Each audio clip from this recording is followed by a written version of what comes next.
সময় গড়াই দুজনেই গভীর ঘুমে বিভোর হয়ে আছে। নিস্তব্ধ রুমে দুজনের ভারী নিঃশ্বাস আর এসির মৃদু শব্দ।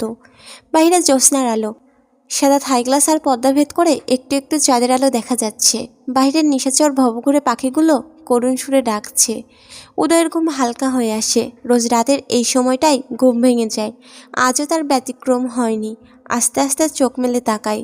পানি পিপাসাও পেয়েছে। বেড হাতড়ে নিজের ফোনটা হাতে নেয়। পাওয়ার বাটন চেপে সময় দেখে নেয়। রাত 2:30 বেজে গেছে। শোয়া থেকে উঠে বসে। বালিশের নিচে রাখা রুমের লাইটের রিমোটটা বের করে। রিমোটের সাহায্যে লাইট অন করে। তখন শুধু শুধু নাদিয়ার উপর রাগ দেখিয়ে লাইট অফ করতে বলেছিল। পানি খাওয়ার জন্য বেড সাইডে টেবিলের দিকে তাকাতেই মেজাজ খারাপ হয় আবার। বজ্জাত মেয়েটা পানি খেয়ে জগ গ্লাস টেবিলের ওই মাথায় রেখে গেছে। এখন ওখান থেকে আনবে কিভাবে?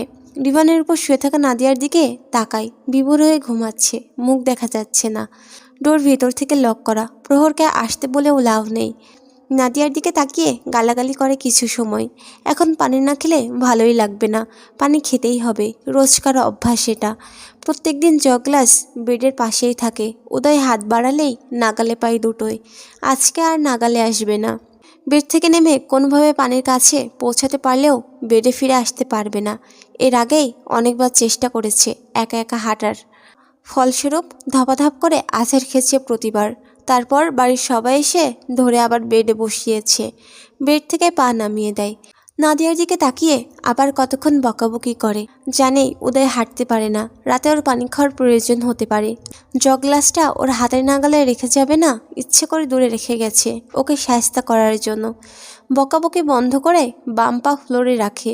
কোনো রকমে পায়ে ভর করে দাঁড়ানোর চেষ্টা করে, কিন্তু অস্বাভাবিকভাবে ওর হাত পা কাঁপতে শুরু করে। না দাঁড়িয়ে বেডে বসে পড়ে আবার।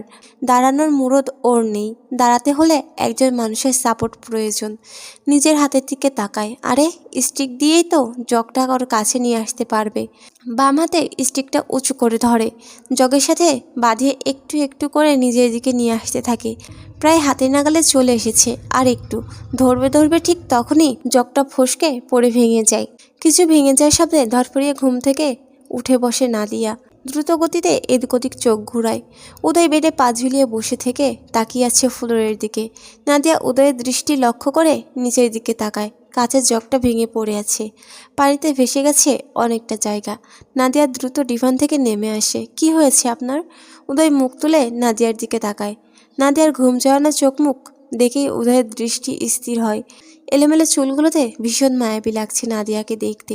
কি হয়েছে আপনার? কথা বলছেন না কেন? জগ ভাঙলো কিভাবে? নাদিয়ার কথায় ঘোর কেটে যায় উদয়ের। চোয়াল শক্ত করে বলে, পানির জগ ওই পাশে রেখেছো কেন? তুমি জানো না আমি রাতে পানি খাই? নাদিয়া দুদিকে মাথা নাড়ায়। জানে না। কেন জানো না? কিভাবে জানবো? আপনি তো বলেননি। উদয়ের ইচ্ছা করছে নিজের মাথায় নিজেরই বাড়ি মারতে। নাদিয়া কিভাবে জানবে ও রাতে পানি খায় কি খায় না? বললেই তো জানতে পারবে। আপনি পানি খাবেন? হ্যাঁ, আমি নিচ থেকে পানি নিয়ে আসছি। উদয় বলে না কিছু। ওর এখন পানি দরকার। পানি খেতে পারলেই ভালো লাগবে। গলাটা শুকিয়ে কাঠ হয়ে গেছে। নাদিয়া দ্রুত নিচে চলে যায় পানি নিয়ে আসার জন্য। উদয় নাদিয়ার যাওয়ার পানে একবার তাকায়। তারপর আবার ভেঙে যাওয়া জগের দিকে তাকায়। একটু পরেই অন্য একটা পানি ভর্তি জগ নিয়ে ফিরে আসে নাদিয়া। গ্লাসে পানি ঢেলে উদয়ের সামনে ধরে। গ্লাস হাতে নিয়ে এক চুমুকে গ্লাস খালি করে দেয়। আরেক গ্লাস দাও। নাদিয়া আরেক গ্লাস পানি দেয়। অর্ধেকের বেশি খেয়ে আর খায় না। গ্লাস টেবিলের উপর রেখে বেডে পা তুলে বসে।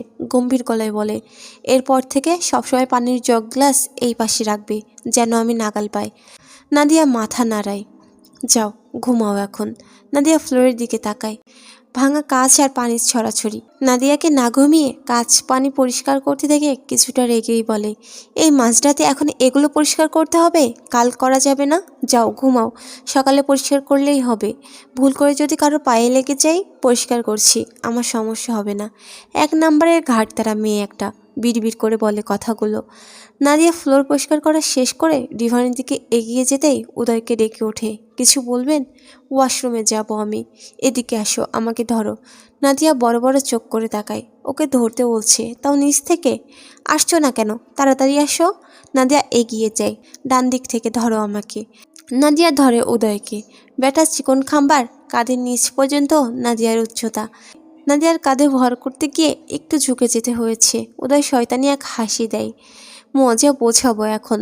ওর তো এখন মোটেও ওয়াশরুমের চাপ আসেনি। নাদিয়াকে শায়েস্তা করবে, এটাই ওর পরিকল্পনা। উদয় স্টিকার নাদিয়ার উপর ভর দিয়ে দাঁড়ায়। এক কদম এগিয়ে গিয়েই শরীরের ভর নাদিয়ার উপর দেয়। নাদিয়া উদয়কে নিয়ে পড়ে যেতে যেতে শক্ত হয়ে দাঁড়ায়। জানটা বের হয়ে যেতে চাইছে। দেখতে চিকন মনে হলেও ওজন আছে। নাদিয়া বুঝতে পারে উদয় ইচ্ছা করে এমন করছে। প্রহরের সাথে কয়েকবার হাঁটতে চলতে দেখেছে, তখন তো এরকম হেলে দুলে পড়েনি। বদলোক একটা। ইচ্ছা করছে ঠাস করে ফেলে দিতে। আপনার এত বড় দেহের ভারে আমি তো গলে যাব।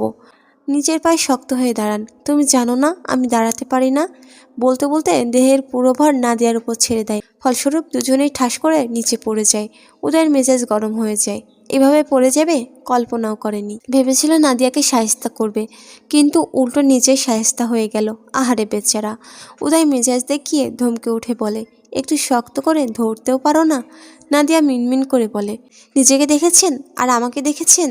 আপনার পুরো দেহের ভর আমি কিভাবে বহন করব? আপনি তো একটু শক্ত হয়ে দাঁড়াতে পারতেন।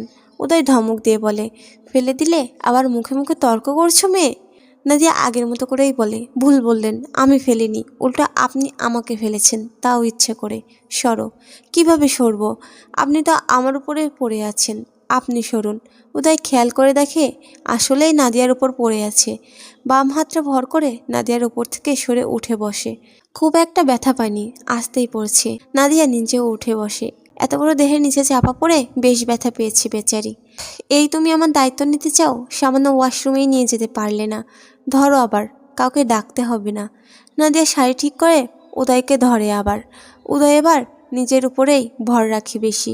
নাদিয়াকে শুধু সাপোর্ট হিসাবে ধরে। ওয়াশরুমে না গিয়ে বেডে বসে। আপনি না ওয়াশরুম যাবেন? এখন যাব না। এখানেই ফেলে দিলে, ওয়াশরুমে গিয়ে ফেলে দিলে কি হবে? ওয়াশরুমে গিয়ে ফেলে দিলে কি হবে? যাও ঘুমাও, আর আমাকেও ঘুমাতে দাও। সকালে ঘুম থেকে ওঠার পর তোমাকে যেন আমার চোখের সামনে না দেখি, মনে থাকে যেন কথাটা। মেজাজটাই খারাপ করে দিলে। নাদিয়া উল্টো করে মন খারাপ করে ডিভানের দিকে এগিয়ে যায়। উদয় লাইট অফ করে শুয়ে পড়ে। অটো লাইট অফ হতে দেখে নাদিয়া উদয়ের দিকে তাকায়। মাঝখানে দুদিন পেরিয়ে যায়। দুদিনে উদয় নাদিয়াকে নানা কৌশলে অপমান করেছে। কষ্ট দিয়ে আঘাত দিয়ে অনেকবার কথাও বলেছে। নাদিয়া প্রতিবাদ করেনি আগের মতো। ওর অত সাহস কোনো কালেই ছিল না। আর স্বামীর মুখে তর্ক করা মোটেও কোনো ভালো সভ্য মেয়ের কাজ নয়। ডাকাডাকি করলেও দাঁড়িয়ে থাকে, তবে মুখে মুখে তর্ক করতে ইচ্ছা করে না আর। কথায় কথায় লোভী বলে, যা নাদিয়ার খুব খারাপ লাগে। টাকা পয়সা গহনার লোভ নাদিয়ার কোনো কালেই ছিল না। লোভ ছিল একটু ভালো থাকার, শান্তিতে থাকার। সেটা বোধহয় ওর কপালে নেই। ওদের জন্য কফি বানিয়ে নাদিয়ার হাতে সেটা পাঠিয়ে দেয় উম্মেহানি চৌধুরী। ইচ্ছে না থাকা সত্ত্বেও নাদিয়া নিয়ে যায়। এখন উদয়ের সামনে গিয়ে শুনতে হবে সেই ঐতিহাসিক ভাষণ। নাদিয়া 2 দিনেই মুখস্থ হয়ে গেছে। উদয় কি বলবে ওকে। নাদিয়াকে দেখতেই তেতে ওঠে উদয়। ক্ষিপ্ত দৃষ্টিতে তাকিয়ে বলে, তোমাকে বলেছি না বারবার আমার সামনে আসবে না? তারপরে কেন আসো নির্লজ্জের মতো? দূর হও আমার চোখের সামনে থেকে। আপনার জন্য কফি পাঠিয়েছে, খাবো না, যাও এখান থেকে। নাদিয়া দাঁড়িয়ে থাকে। নির্লজ্জের মতো তবুও দাঁড়িয়ে আছো? লজ্জা বলতে তোমার মধ্যে আদেও কি কিছু আছে? যদি থাকতো তাহলে এত কথা শোনার পরও কখনো আমার সামনে আসতে না। তোমাদের মতো লোভী নির্লজ্জ মেয়েদের খুব ভালো করে চেনা আছে আমার। কথায় কথায় আমাকে লোভী বলেন কেন? লোভী মেয়েকে লোভী বলবো না? কি বলবো তাহলে? কেন লোভী বলেন আমাকে? তুমি লোভী, তাই তোমাকে লোভী বলি। নাদিয়া টলমলের চোখে তাকিয়ে থাকে। কেন মনে হয় আমি লোভী? তোমাকে দেখলেই বোঝা যায়। নাদিয়ার চোখ থেকে টুপ করে পানি গড়িয়ে পড়ে। হাতের সাহায্যে চোখের পানি মুছে নেয়। কফির মগটা বেড সাইডের টেবিলের উপর রাখে। বসে উদয়ের সামনে। আপনি ঠিকই বলেছেন, আমি আসলেই লোভী একটা মেয়ে। ছোটবেলা থেকেই ভীষণ লোভী ছিলাম। যখন থেকে বুঝতে শিখেছি দুনিয়া কি, তখন থেকে লোভী হয়ে গিয়েছি। আমি ভালোবাসা পাওয়ার লোভী, একটু ভালো থাকার জন্য লোভ করি। উদয় তাকিয়ে থাকে নাদিয়ার মুখের দিকে।